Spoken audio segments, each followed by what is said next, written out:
Please stand for the pledge and remain standing if you choose for the invocation.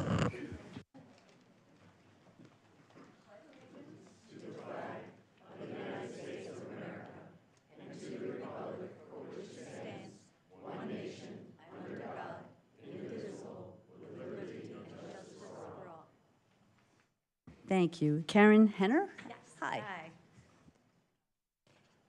Father God, thank you so much for every person here invested in our community.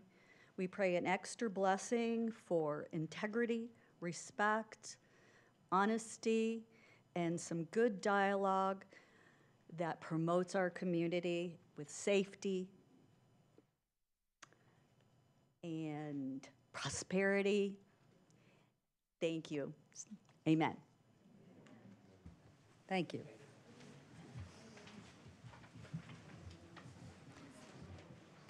Roll call, please. Mayor Dickey. Here. Vice Mayor Calavianakis. Present. Councilmember Fidel. Present. Councilmember McMahon. Here. Councilmember Grzybowski. Present. Councilmember Toth. Present. Councilmember Skillicorn. Here.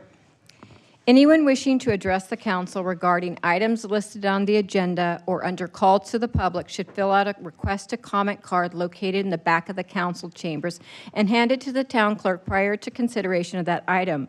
When your name is called, please approach the podium, speak into the microphone, state your name for the public record and where the city you're located.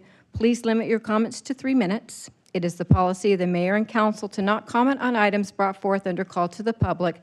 However, staff can be directed to report back to the council at a future date or to schedule items raised for a future council agenda.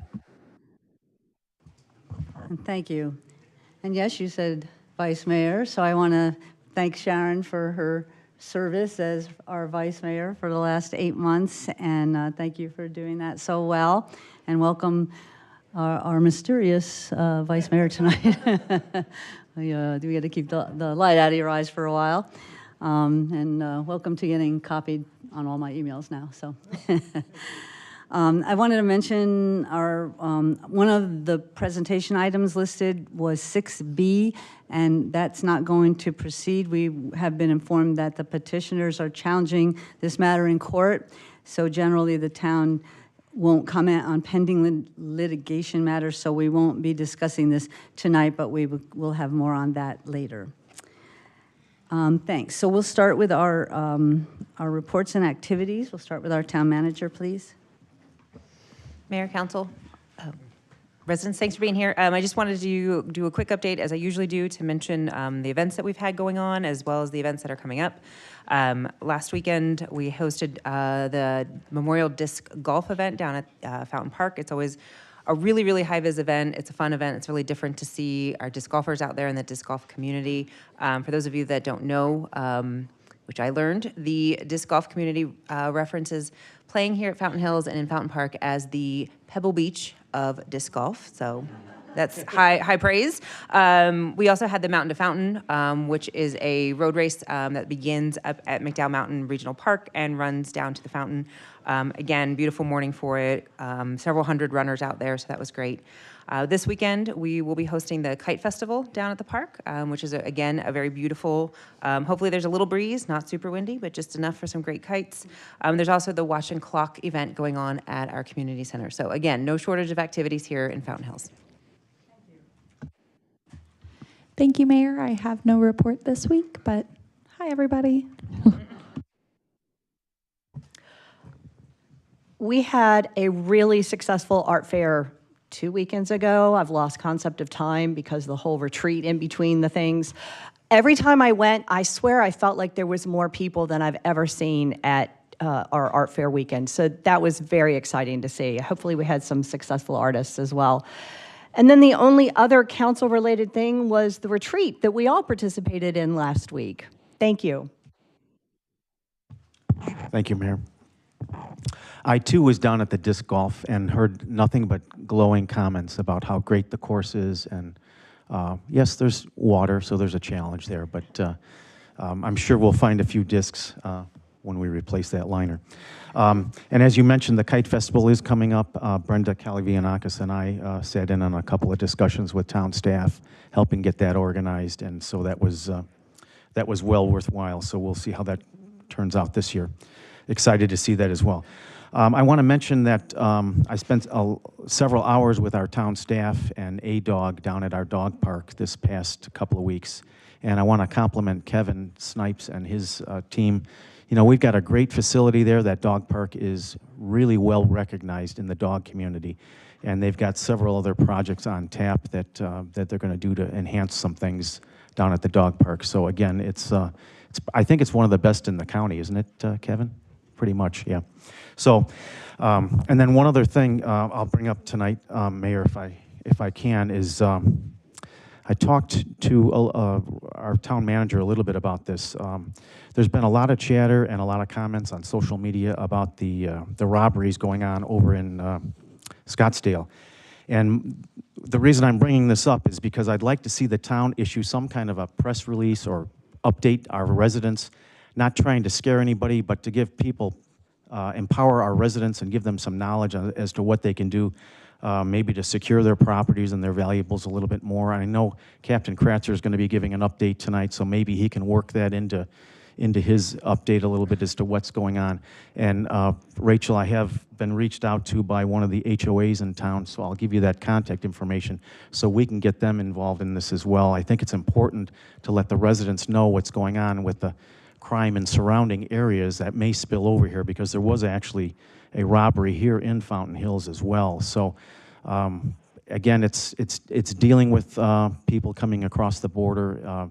There's been a lot of activity in Scottsdale. I know they're on top of it. They're doing extra patrols and that sort of thing. So maybe there's something we can do on the town level to support that effort and get the word out to our residents and let them know what's going on here. That's all I have, Mayor. Thank you. Thanks. Councilwoman? Thank you. Good evening, everybody.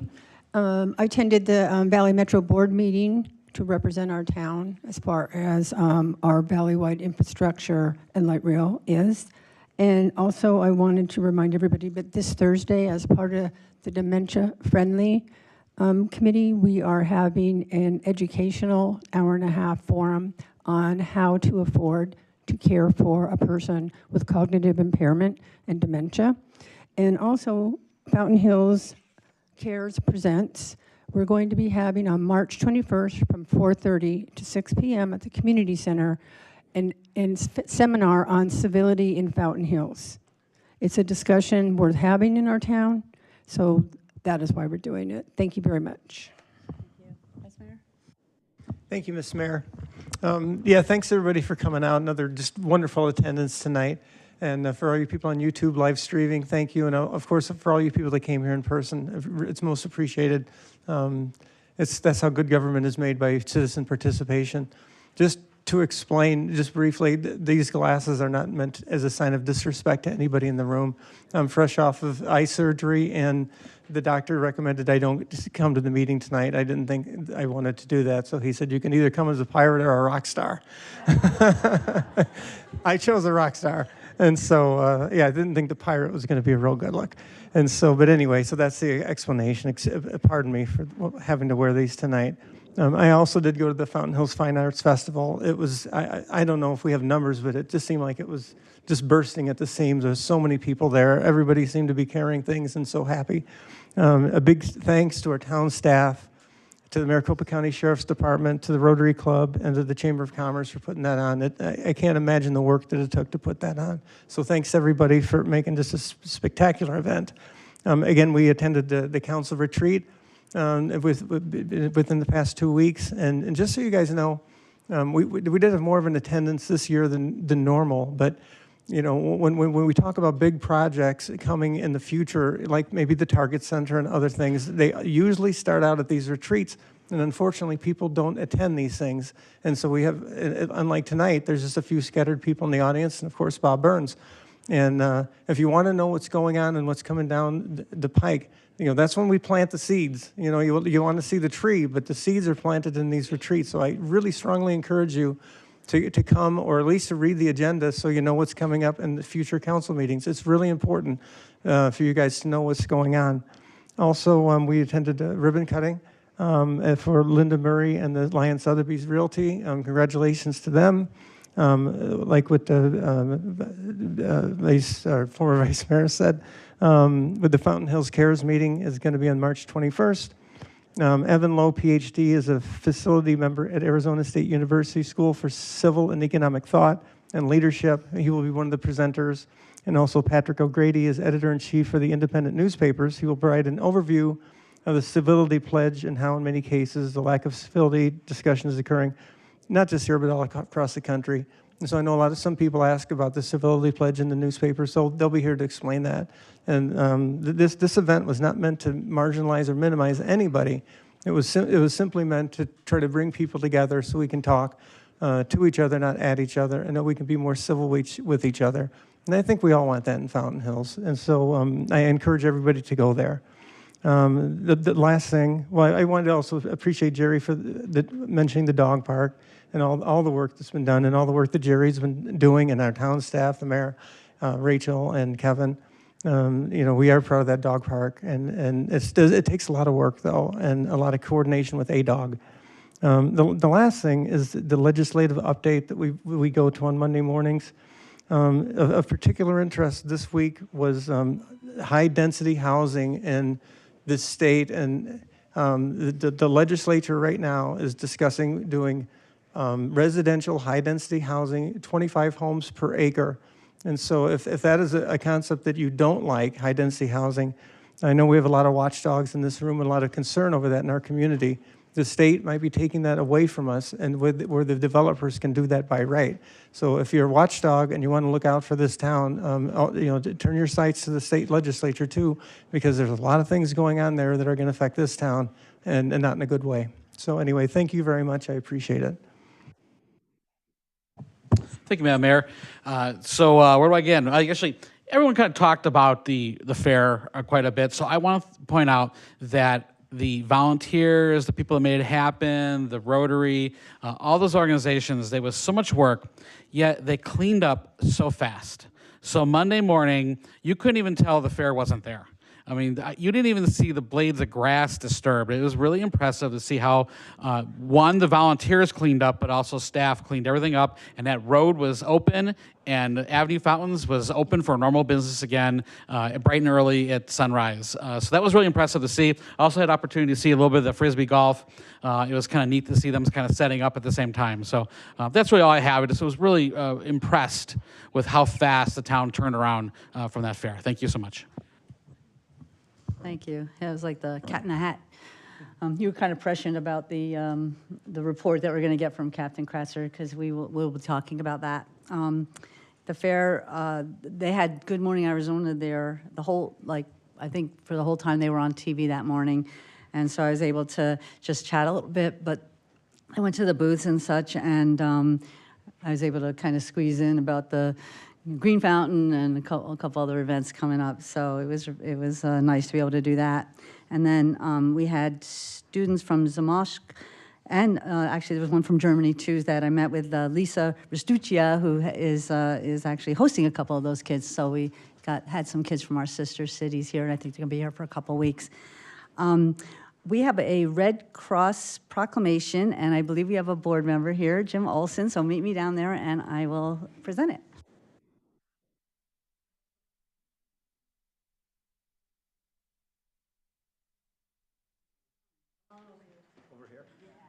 Thank you so much.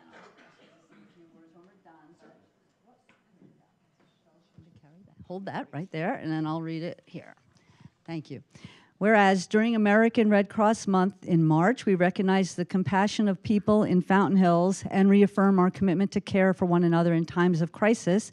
And whereas this generous spirit is woven into the fabric of our community and advances the humanitarian legacy of the American Red Cross founder, Clara Barton, one of the most honored women in our country's history, who nobly dedicated herself to alleviating suffering. And whereas today, kind-hearted individuals in our community exemplify Barton's commitment as they step up through the Arizona-New Mexico region to provide a beacon of hope for our neighbors in need. They make a life-saving difference in people's darkest hours, whether delivering shelter, food, and comfort during disasters, providing critical blood donations for hospital patients, supporting military families, veterans, and caregivers, and saving lives with first aid, CPR, and other skills, or delivering aid and reconnecting loved ones separated by global crisis. And whereas we recognize this month of March in honor of those who lead with their hearts to serve people in need, and ask everyone to join in this commitment to strengthen our community. So therefore, I, Jenny Dickey, Mayor of the Town of Fountain Hills, proclaim March 2024 as Red Cross Month, and we illuminate our famous iconic fountain in red today and encourage all citizens of Fountain Hills to reach out and support humanitarian missions. Thank you.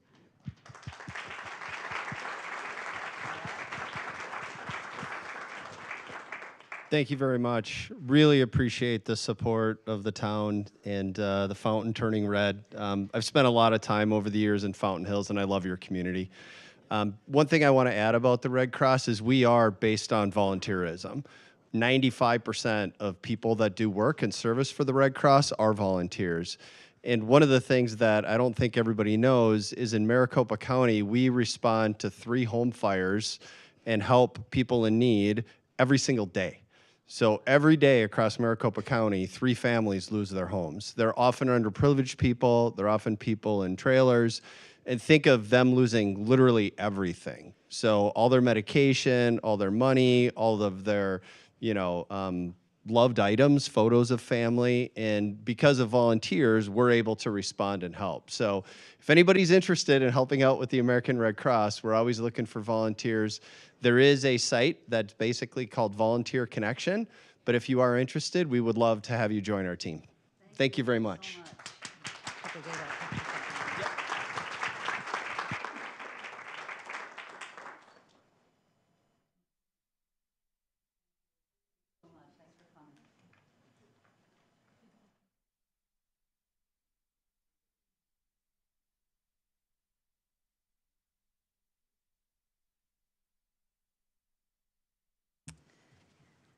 So our presentation that we're having tonight is going to be our Captain Kratzer from MCSO. He's going to come up and talk to us about law enforcement and give us a report. Thank you.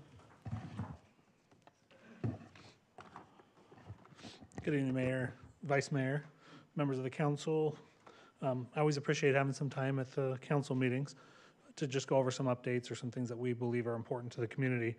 And Councilmember Friedel touched on the topic earlier in his report to the mayor about the burglaries that are going on, and not just in Scottsdale, but across the valley. And the group that's involved, I just wanted to talk about some of what the group is, what they've, at least the FBI has identified them as, and then some of their MOs and what residents can do to try to help ensure that they're not a victim, and what MCSO is currently working on. So the group's been named the South American Theft Group. You may have also heard it referred to as the Chilean Burglary Group. Scottsdale refers to them as the Dinner Time Burglary Group, and that's because the hours of thefts or the burglaries are usually between 2 p.m. and 10 p.m., and again, usually on a Friday through Sunday evening. There obviously have been deviations from that, but that's typically the target time. So this group is a large transitional South American criminal organization. The FBI believes the group to be over 1,000 people involved in the ring. They first hit on the radar in 2016, but over the last year, there have been 111 burglaries in Arizona Valley cities alone. So, and those burglaries have occurred in Gilbert, Chandler, Scottsdale, Paradise Valley, Peoria, and Phoenix. They usually target high-end homes, affluent communities. They're looking for homes that are along golf courses or washes or green belts for easy access to park a vehicle and walk up to them. Excuse me. To date, the FBI has estimated $3 million stolen in money, jewelry, and other items. They typically don't target firearms. They typically leave firearms behind. The ring also engages in frauds and stolen trafficking and stolen property. And they've been coined as like a more professional, sophisticated group than just your typical burglar. They usually have maps and plans, and they scope out communities to see which target they want to hit. And they try to hit when somebody's not home. They usually have a method to check and see if there's a resident home. So with that, moving into the group's MO, they, like I said, they focus on high-end homes in affluent neighborhoods. They like the access to golf courses or washes or green belts. What they have found in some of the trends is that they will rent an Airbnb or short-term rental near the home that they would like to hit. And they plan the burglary out quite a bit in advance with surveillance. One of the things that they tend to do is the vehicles that are typically involved are rental vehicles.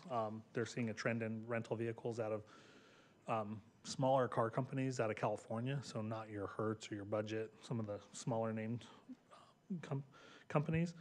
And they choose to use high-end vehicles like BMWs, Porsches, and the belief behind that is so that they blend in a little bit more in the community that they're in. They have a tendency to approach the home from the rear and try to enter through a slider, like a Arcadia door or a window. And they'll try to get a reaction to see if anybody's home, sometimes throwing a rock either through the window or at the window to make loud enough noise that they'll wait and see if there's a response from a resident. They've been known to enter a home with probably the size of some of these homes. The resident may not hear the glass break, and residents have confronted burglars in their home on several occasions.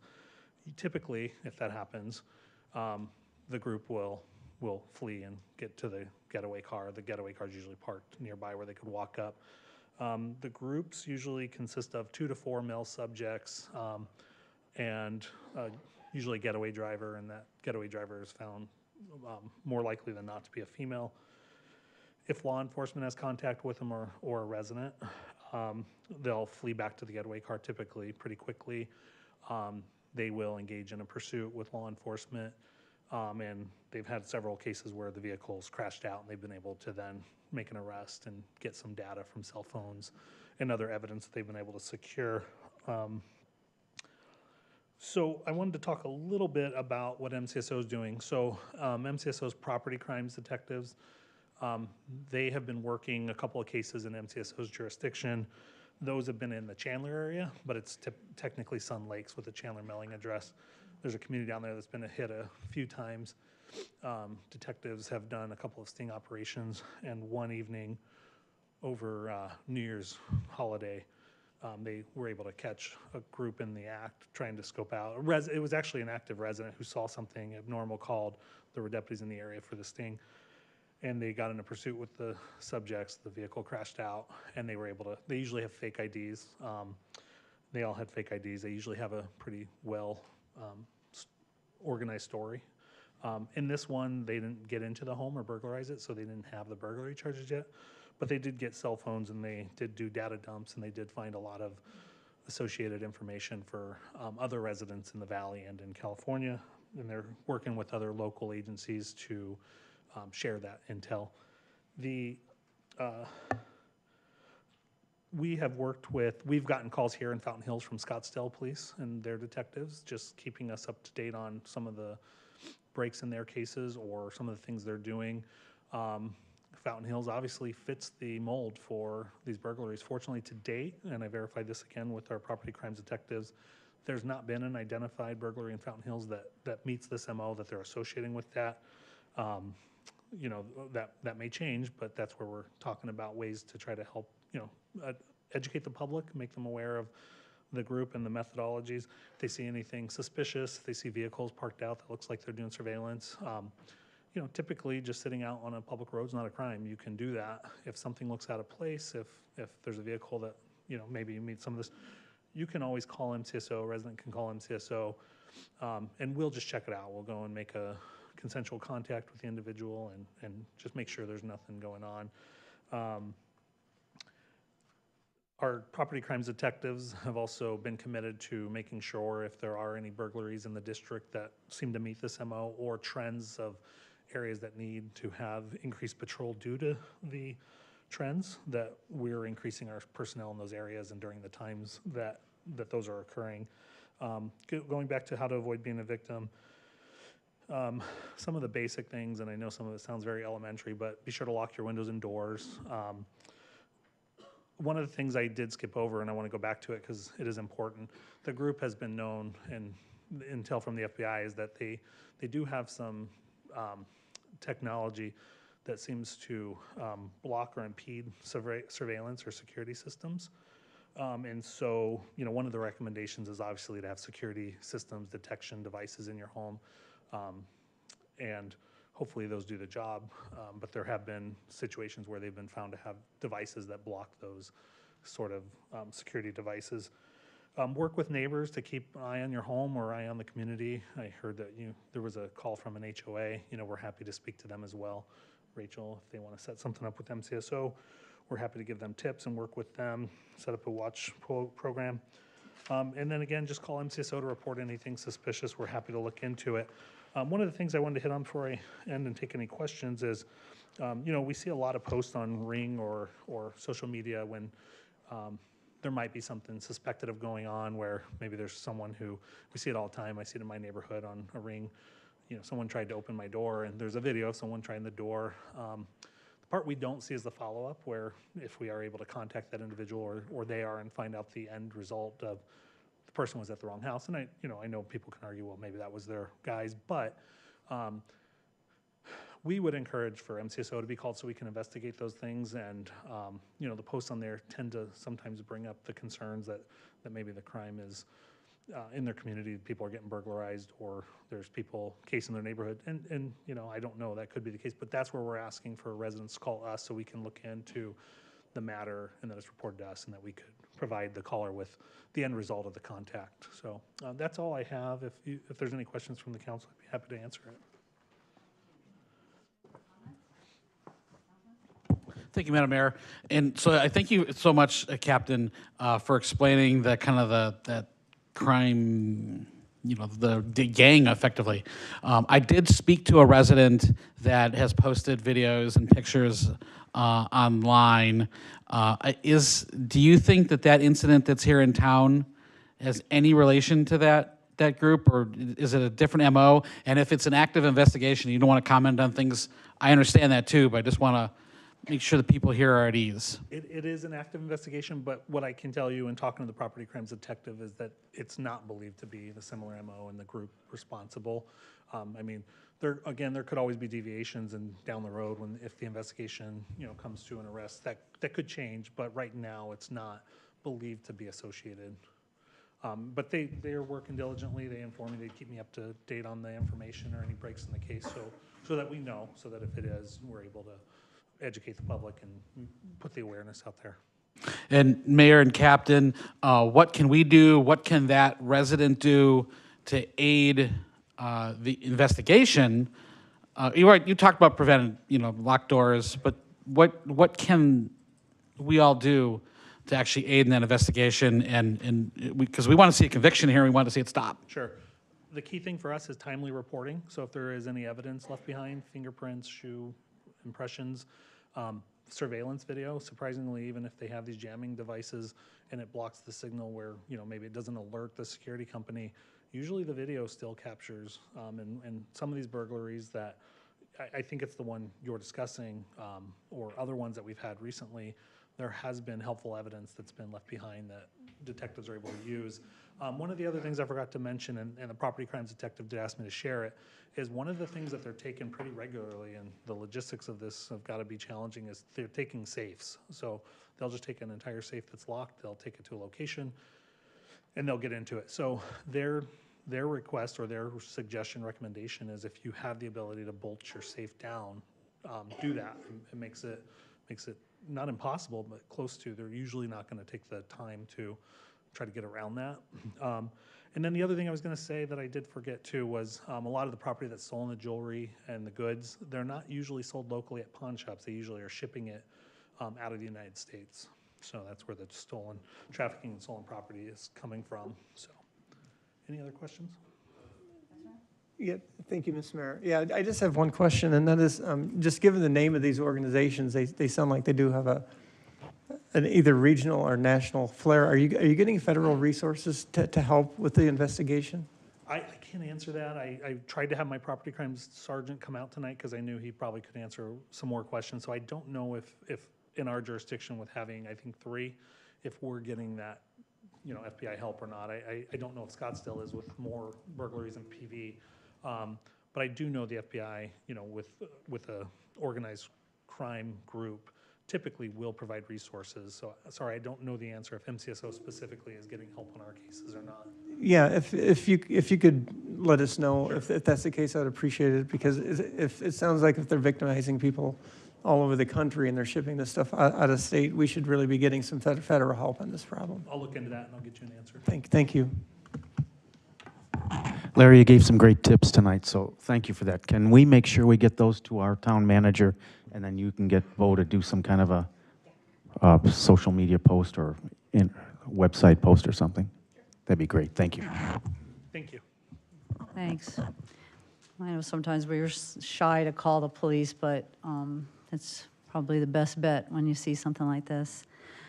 Our next item is our call to the public. And remind everyone to please tell us what city you live in, but not your address. Okay, Mayor, first we're going to talk about what is in your packet. We have some people who have provided written statements. One is from James Kirk, and you can read them in your packet. There's another one from Jennifer Brown, and then 5 people commented on the referendum. Now we have our speaker cards in person. First, we have Pam Cap, and on deck we have Liz Gildersleeve. Good evening. Pam Cap, 8-year resident. First, I would like to apologize to Mayor Dickey, Town Attorney Aaron Arnson, Town Manager Rachel Goodwin, Town Clerk Linda Mendenhall, and the majority of this Town Council. I disrespected these council chambers the last time I stood before you. I disrespected the process and the rules that help this council function, and I am sincerely sorry. And I will try to do better to remain respectful in the future. Now, when I read that Councilmember Friedel was running for mayor back in December, I sent him an email regarding Councilmember Skillicorn's attacks. His response was, and I quote, "Pam, thank you for sharing this with me. Let me make one thing clear, please. Councilmember Skillicorn and I are polar opposites when it comes to our town. I don't condone this kind of behavior, and I have very little tolerance or control over his personal behavior. I will have a conversation with others about this. Respectfully, Jerry Friedel," end quote. This gave me hope. Fast forward to February 6th council meeting. Councilmember Friedel, during his council reports, spoke about his involvement with the fight against domestic violence. He spoke about being a champion for young women and girls who are caught in this horrible cycle of violence against women. Once again, it gave me hope that he would stand up for women who have been battered and abused. I spent 30 years as a police officer investigating thousands of domestic violence incidents and hundreds of sexual assault crimes. So I understand the horrors of it all. After hearing that, I thought this guy gets it. So imagine how ambushed I felt when Councilmember Friedel pulled the pre-planned attack. I felt like I got sucker punched. How could a champion for women be offended by a picture of a fully adjudicated rapist being humped by a donkey? It's not like I belittled, demeaned, and slandered a rape victim. I mean, a champion for women's safety would be appalled by that type of behavior, wouldn't he? Yet, instead, Councilmember Friedel decided to attack my character as a private citizen. He stated, "I have come before this council 4 times. I have, because the bad behavior kept escalating." He also implied I caused disturbances each time. That's completely false. Then, to add insult to injury, Councilmember Friedel stated, "Take it somewhere else." Really, I ask where? The Attorney General, or maybe a civil rights attorney, perhaps. One thing about crime victims, especially domestic violence and sexual assault victims, they are fearful to report offenses. Why? Because they fear being subjected to invasive and accusatorial questioning about their background when they are only seeking help. Councilmember Friedel thinks he is a champion for women who are caught in a cycle of violence. The truth is, he is still part of the problem. Thank you.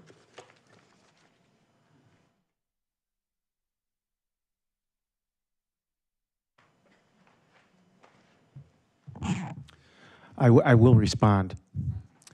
Thank you for apologizing. And as I stated before, I asked one question. You came before this council and you asked us to adjudicate against somebody when you're doing the same things on social media that he's doing. That's all I said. So again, I am a champion for women. You ask any woman in this town and they'll tell you that. This has nothing to do with that, and it has everything to do with our process and our procedure, and that's, I think I made that clear that night, and I still stand behind that decision, and again, thank you for apologizing.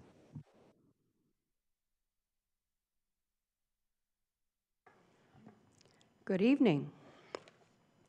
I'm Liz Gildersleeve, Fountain Hills resident. I wanted to bring to the public's attention about a public records request that I submitted to the town following the January meeting where 4 of you approved Sandor's high-density request for the target property. During that meeting, Councilmember Kalavianakis mentioned that she was shown a document from Sandor and Target reflecting a parking agreement. I requested a copy of that document from the town following the meeting. And I was told by the town clerk just last week that the document didn't exist, at least as part of the town's record. This is troubling for a couple of reasons. First, it suggests that Councilmember Kalavianakis was in fact consulting independently with the developer, something she denied doing at the January meeting. Secondly, by not securing a copy of this document for the town's records, it could be a problem in 2 to 3 years for homeowners and businesses, particularly those behind the target property, if this high-density apartment building gets developed and there are parking issues. No one is going to remember in 2 or 3 years from now that some random council member, quote, saw a document. I would encourage the rest of you to do what Councilmember Kalavianakis should have done, and that is secure a copy of this agreement now, if it even exists, and add it to the town's document database while it's fresh in everyone's minds. That would be a more effective way to protect residents and businesses should a problem with the parking issue arise in the future from this development. Thank you.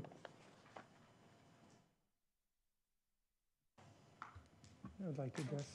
Thank you, Ms. Mayor. I appreciate your concern about the parking in the Sandor project. Just for the record, I've received that request two days ago, if I'm correct. Is that correct, Linda? I forwarded it for your emails. Yeah, so I received it this week. Of course, I told everyone here I was having surgery and preparing for this council meeting. And so that was something I was going to address. But I think if you're going to be reasonable, you have to give me more than 2 days to do a records request. And so the document does exist, and it'll be forwarded in a normal and appropriate fashion. Thank you.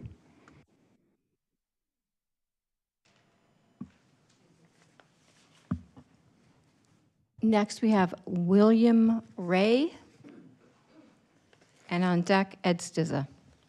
And that is it for public comment. Good evening, folks. I am here to talk about just very briefly this target project. And I will say to you, honestly, and without any rancor, we need to vote all of you out. You've betrayed us.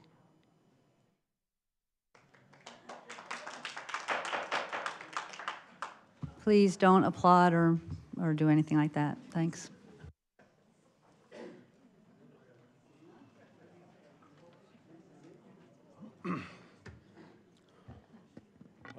Good evening, Madam Mayor, Town Council, staff, Aaron, and public, Fountain Hills. I'm a Fountain Hills resident. My name's Ed Stizza. And just absolutely appalling what's happened over the past 3 months within these chamber walls here. I've never been more embarrassed for our town than over the past several weeks. And we don't have to belabor what you did with the vote over at the Target Center redevelopment, but I can tell you right now, what you did was incorrect, at least in the process. You should have taken the time. We've all said this to you. And you should have been more informing of the public. And for instance, a major question that should have been asked is, Sandor, why on earth? We have infill going in all around town as far as with our businesses. There's several that are coming in to our empty spaces. And this is one of the biggest complaints that was about the Target Center. Well, you know what? For 10 years, why didn't Sandor get rid of the KFC building? That's an eyesore, as everybody has said, and made a big point about. And why are all those spaces empty? Well, they were purposely left empty. And those prices were purposely jacked up to keep that center looking as bad as it is. And who do you blame for that? Do you blame the town of Fountain Hills? Do you blame Sandor? Who do you blame? The whole point of it is that there wasn't anything else tried, and you guys pushed this through so quickly, there wasn't even any discussion about it. Your own planning and zoning commission told you exactly what to ask, and you never, not one of you asked that, any of the questions. And it's appalling, and it's insulting, and should be insulting to the residents of Fountain Hills. And as far as there were several comments that were made that the biggest investors are the developers and everything else. Well, I beg to differ. I think the biggest investors are the residents of Fountain Hills, and you supersede all of them over the past couple weeks. You totally overlooked their opinion and their viewpoints and the referendum. It's not right. I mean, it's just not right. And you should be speakers for the actual Fountain Hills residents. And basically, the way that vote went and the process, the way it went, you kind of made your own decisions without the input of the public. And that was wrong. I mean, it was just wrong. And now, what's going to fall on your shoulders is everything that's about to happen. So, and that's sad. Thank you.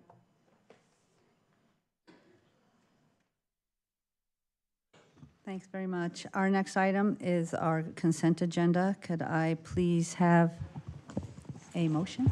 Mayor, I'd like to pull one item off of there. I have a couple of questions on Okay. 8C. Okay, you bet. So, motion to approve 8A and B? Actually, Madam Mayor, I'd like to pull item A off. So I would make a motion for just B. I'm sorry? I'd like to pull A off. Make B, So I'd okay. like to make a motion for just B. Okay, second for that, please. For Second. B item. Okay, roll call?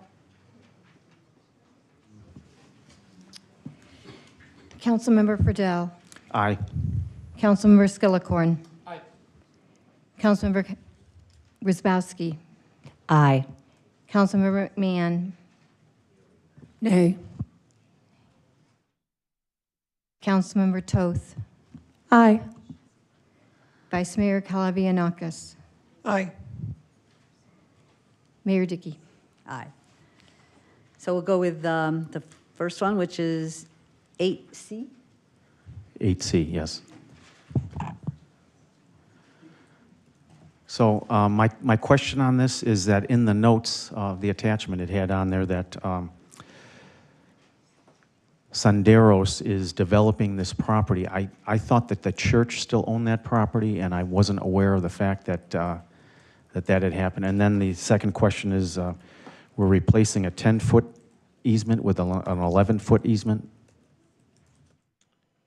Madam Mayor, Councilmember, there's actually an abandonment of an existing sidewalk and landscape easement behind the existing sidewalk. Many, many years ago, for the master planned area, They had wide sidewalk easements and an additional landscape easement. The property owner is simply asking us to abandon that unused portion that the town does not need.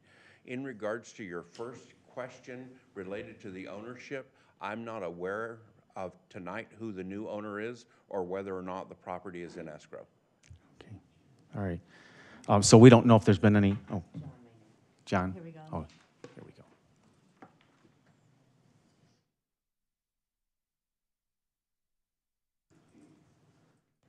Mayor, Councilmember Friedel, the church processed a land split application to split that tract into two pieces, and I believe they either have or will be selling that piece to Sandors. By virtue of them making this application, that indicates they are moving forward with that purchase of that piece. Okay, so that's the second parcel that was part of the original agreement. So they split that parcel in half? Yes. Okay, and do you know what kind of numbers we're talking as far as the split is in acres, or is it? Mayor, Councilmember, not exactly. It's basically in half, but no, I don't remember what the numbers would be exactly. All right, thank you. Madam Mayor, and I don't know if this director wants to, but what is that zone for right now?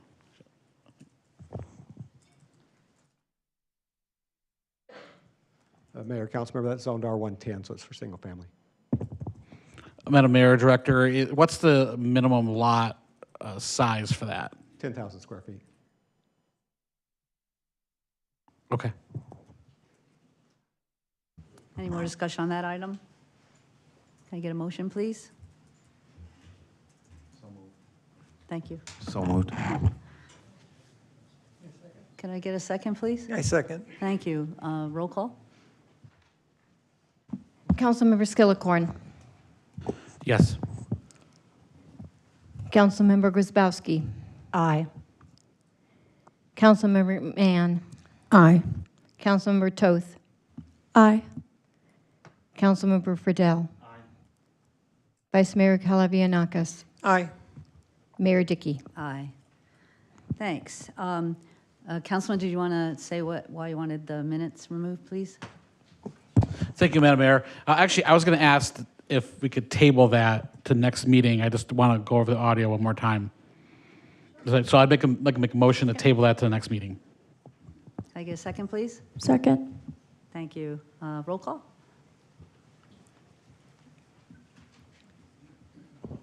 Councilmember Toth. Aye. Councilmember Friedel. Aye. Councilmember Skillicorn. Yes. Councilmember Grzybowski. Nay. Councilmember McMahon. Nay. Vice Mayor Kalavianakis. Aye. Mayor Dickey. Aye. Thanks. So it's out there, but there'll be, I mean, it's in there, it's in our packet, but we will be looking at that. Okay. Yeah, we'll bring that back at the March 19th meeting. Yeah, okay. Great. Our first item is a public hearing, a continuation of a public hearing that we had started before. And I would, with the consent of the applicants, this item, which is about extending the hours of the dispensary, would be continued until 3/19. And if council agrees, could we just do that, please? Can I get a motion? So moved. Second. Thank you. Is there any discussion? Great. Roll call, please. Councilmember Grzybowski. Aye. Councilmember McMahon. Aye. Councilmember Toth. Aye. Councilmember Friedel. Aye. Councilmember Skillicorn. Yes. Vice Mayor Kalavianakis. Aye. Mayor Dickey. Aye. Thank you. Our next item is a discussion of the sanctions against Councilman Alan Skillicorn for sustained ethics violations. We'll hear from our attorney, and then we'll take speaker cards. Thank you, Mayor and Council. Oh, sorry, Councilman Friedel, I see you had a hand up. I have something I need to bring up. Should I wait until after you're done, Counselor, or should I? Go ahead. Point of order? Yeah, it is. It's a point of order. I want to remind this council that in our rules of procedure, which we just readopted on September 6th, 2023, page 32, section 10.4, it says right in our rules of procedure that once the review/investigation is concluded, outside counsel will provide the town attorney with a determination whether the complaint is sustained or not sustained. If the complaint is sustained, which is the case here, the town attorney will schedule an executive session for review and enforcement by the town council. It does not say anywhere in our rules of procedure that this should be done in an open session in a regular council meeting. So are we going to violate our own? Are we going to violate our own procedures here? I think we need to. I'd like to make a motion that we move this to an executive session, whether it's tonight or at the next council meeting to discuss this. Second.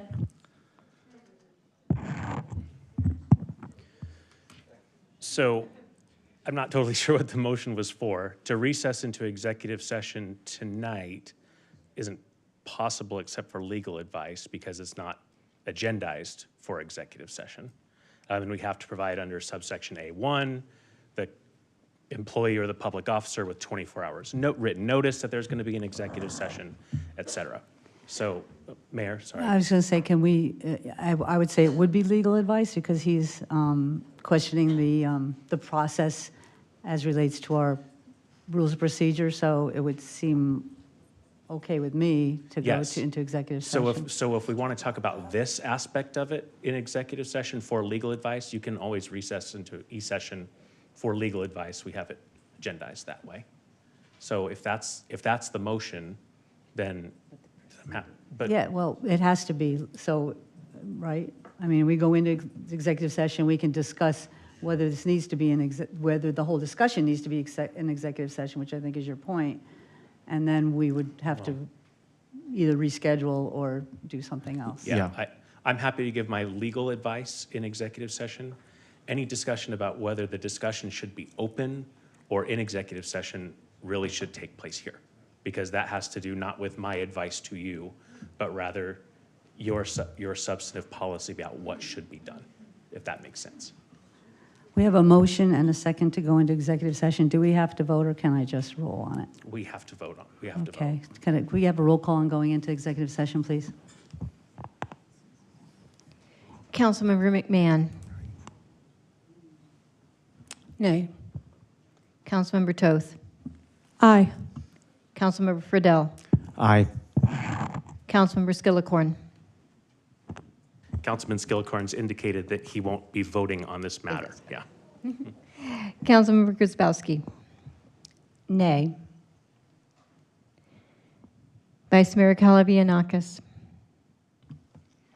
Aye. Mayor Dickey. Aye. We will adjourn into executive session.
Thank you all for your patience. The discussion was a consensus that we will have an executive session on the 19th and an action item also on the 19th to clarify and make everybody comfortable with what we were doing. Everything is totally legal, but I think we will respect the wishes of some of the folks here, and so it will be an executive session on the 19th, followed by an action item at the meeting, which would be the public part of that. So what I would need now is a motion to continue this item until the 19th. So moved, Mayor. Second. Thank you. Roll call. Councilmember Toth. Aye. Councilmember Friedel. Aye. Councilmember Skillicorn. Oh, you can't vote. I'm sorry. Councilmember Guzbowski. Aye. Councilmember McMahon. Aye. Vice Mayor Calavianakis. Aye. Mayor Dickey. Aye. Thank you. On our last action item is related to the League of Cities and Towns. Again, thank you all for coming. We really appreciate your interest, and we're all going to do the best we can going forward. Does anybody have anything? I know that, Brenda, you mentioned some of the stuff at the call. Is there anything you wanted to specifically mention? I know that went to the third reading. Has that gone to the governor yet in that particular House Senate bill? They're actually, I think they're getting third read in their origin, so they have to be heard in the other committees. So there's probably some time on that. Okay. Thank you. Thank you. Yeah, there's still a lot of bills out there that are paying a lot of attention to cities this year. But we have had the opportunity to weigh in on a lot of them, and a lot of them do have to do with zoning, and I know I joke about it, but this whole discussion would be kind of moot if some of those laws passed when it comes to zoning and rezoning and density. So there were some other things about removing voting by mail and things like that. So we just have to kind of see how all of that shakes out. But I don't think we have any new items to weigh in on any of the bills that I heard anyway. So you all agree? All right. Next, we have direction to town manager. I don't think I heard anything to follow up on. Future agenda items? All right. Again, thank you so much for your patience and your interest. We're adjourned.